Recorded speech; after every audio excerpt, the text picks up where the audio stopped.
চোখের সাধারণ রোগগুলোর সাথে সাথে বিশেষভাবে চোখের ছানি অপারেশন এবং ব্যথামুক্ত ইনজেকশনবিহীন ড্রপের মাধ্যমে যে ছানি অপারেশন, এটার ব্যাপারে একটু বিশেষভাবে অভিজ্ঞতা সম্পন্ন এবং সেই সাথে ডায়াবেটিক চক্ষু রোগ যেটা, এগুলোর বিশেষভাবে চিকিৎসা করে থাকি। এবং চোখের এই রোগগুলোর বিষয়ে আমি দীর্ঘ 20 বছর ধরে চিকিৎসা প্রদান করে আসতেছি এবং আল্লাহর অশেষ রহমতে সুনামের সাথেই সেবা প্রদান করে আসতেছি। আসসালামু আলাইকুম।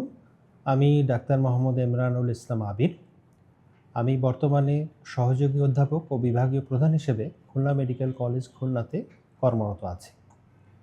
আমি চক্ষু বিষয়ে উচ্চতর ডিগ্রি এফসিপিএস, আইসিও এবং গ্লাসগোর এমআরসিএস ডিগ্রি অর্জন করেছি। আমি সাধারণত যে রোগগুলো চিকিৎসা করে থাকি সেগুলো সাধারণ রোগ, চোখ লাল হওয়া, পানি পড়া, চোখের ঝাপসা দেখা, এগুলো সবগুলোই। তবে আমার এই 20 বছরের অভিজ্ঞতা আমি যেটা খেয়াল করে দেখেছি যে আমাদের দেশের সম্মানিত রোগীরা চোখ লাল হলে বা চোখের ঝাপসা দিলে প্রথমেই যেটা করেন, একটা চশমার দোকানে যান, মনে করেন যেটা হয়তোবা চোখের পাওয়ারের সমস্যা এবং একটা চশমা নেওয়ার চেষ্টা করেন।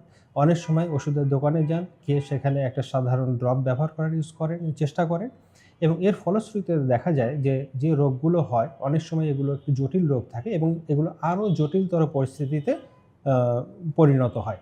ফলশ্রুতিতে যখন আমাদের কাছে আসেন সম্মানিত রোগীরা, তখন অনেক অগ্রগামী অবস্থায় আসেন এবং তখন চিকিৎসা করা আমাদের জন্য একটু কঠিনও হয়ে যায় এবং একই সাথে ব্যয়বহুলও হয়ে যায় এবং অনেক সময় দেখা যায় এই ব্যয়বহুল চিকিৎসা করার পরেও চোখের দৃষ্টি পরিপূর্ণভাবে ফিরিয়ে আনা সম্ভব হয় না।